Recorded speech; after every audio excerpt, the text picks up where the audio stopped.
নতুন বাংলাদেশে নতুন বন্দোবস্ত 32টা মুভিতে সরকারি অনুদান দেয়া হয়েছে, ছোট এবং বড় চলচ্চিত্রে। এই 32টা মুভির মধ্যে ম্যাক্সিমামই হচ্ছে যারা সেই সব কমিটিতে ছিল তারাই অনুদান নিয়েছেন, মানে অর্থাৎ যাদের অনুদান দেবার কথা মানুষকে যাচাই বাছাই করে তারা নিজেরাই নিজেদেরকে অনুদান দিয়েছেন নিজেদের ছবিকে।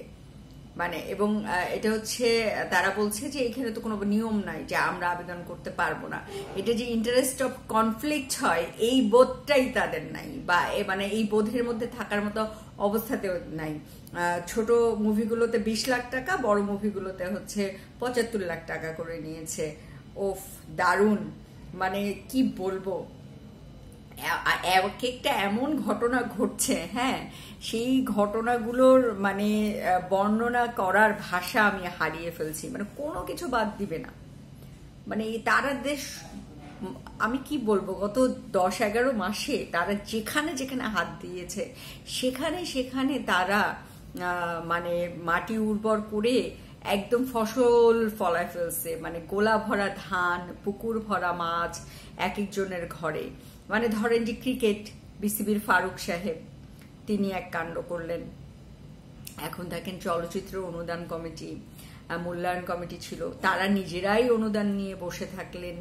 মানে আসলে যে কি হচ্ছে, মানে এটা মানে একটা হরিবল সিচুয়েশন, হযবরল পরিস্থিতি। মানে যে সেক্টরে তারা যাচ্ছে একটা সেক্টর নাই করাপশনের বাইরে।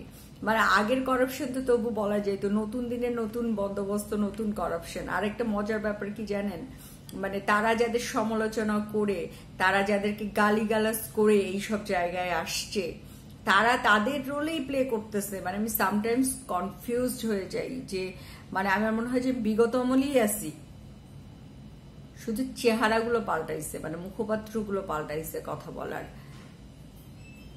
আপনি একটা সেক্টর নাই যেখানে কোনো ডেভেলপমেন্ট হয়েছে, একটা সেক্টর নেই এক্সেপ্ট ফুটবল।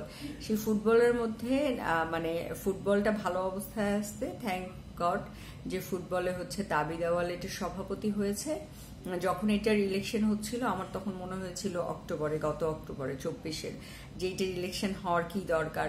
তো তবু ভালো যে উনি আসছেন, উনি ফুটবলটাকে একটা জায়গায় নিয়ে গেছে, অন্তত অন্তর্বর্তীকালীন সরকার এই তাবিদ আউয়ালের বদৌলতে বলতে পারবে তাদের কিছু অ্যাচিভমেন্ট আছে।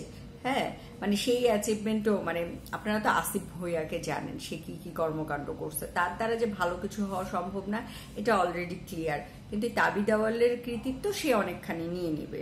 হ্যাঁ, ফুটবলের জন্য সে কিচ্ছু করে নাই, কিন্তু যেহেতু তাবিদ আউয়াল করছেন এইটা এখন ক্রেডিট হবে তার। তো যাই হোক, বাংলাদেশের মানুষ মানে সুদিনের অপেক্ষায় আছে। তবে আমি বলি যে যে জাতির মানে ভাগ্য সব বরাবরই খারাপ, সেই জাতির আসলে অনেক বেশি কিছু আশা করার কোনো সুযোগ নাই। সৃষ্টিকর্তা যা লিখে রাখছে কপালে বরাতে সেটাই হবে।